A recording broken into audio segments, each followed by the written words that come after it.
melhor forma.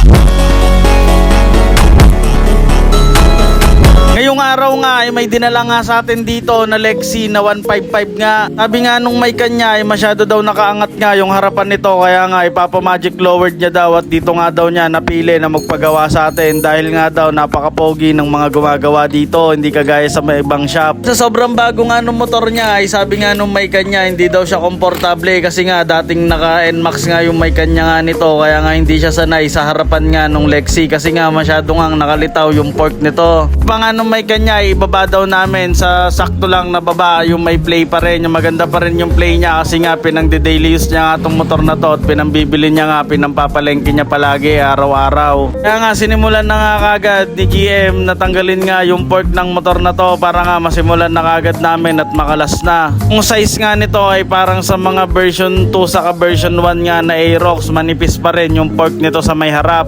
Hindi nga kagaya sa mga Aerox nga na version 3 na makapal na, parang NMAX na nga yung kapal nung fork nila doon sa may harapan. Nagtulungan na nga namin ni GM na takalasin nga to kasi nga medyo mahigpit nga, talagang unang bukas nga lang to ng motor, talagang kakalabas nga lang ng may-ari kanina nitong motor na to at dinerecho niya kagad dito. Kung gusto nyo nga rin magpa-magic lowered ng motor nyo at natataasan kayo at medyo may pagkapandak nga kayo, ay dito nyo na nga dalhin. Kahit anong motor nga ay mina-magic lowered natin dito, kahit mga X-Max ay kayang-kaya natin gawin yan dito. At dahil sa sobrang bago nga ng mga pyesa nito ay talagang may mga basahan nga kami dyan para kunwari iniingatan nga namin yung pyesa na hindi magasgas. Pagkatapos nga namin linisan at may kabit na nga yung mga spacer doon sa loob ay nilagyan na nga kagad namin ng langis. Na nga rin namin pinakita yung mga pinaggagawa nga namin doon sa loob para sa amin lang yon kasi nga yun nga yung secret ingredient namin para nga gumawa nga ng mga ganito. Panoorin mo na lang at para malaman mo lang din na gumagawa kami ng fork, pwede mo dalhin yung motor mo dito kung natataasan ka nga doon. Pagkatapos nga namin ayusin at lagyan nga ng mga palaman yan ay babalik na nga namin dito.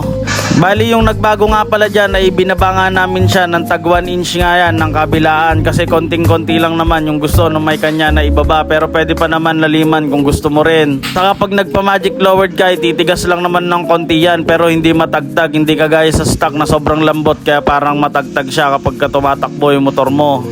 Na nga yung itsura niya pagkatapos nga namin gawin, mas mababa na nga siya ng kaunti pero maganda pa rin naman yung play niya. Pagkabagsak pa lang ng center stand niya ay okay na nga yung play kagad nung fork nito. Na testing na nga kagad namin kung okay na talaga at ayan, mas magwapo na nga tignan.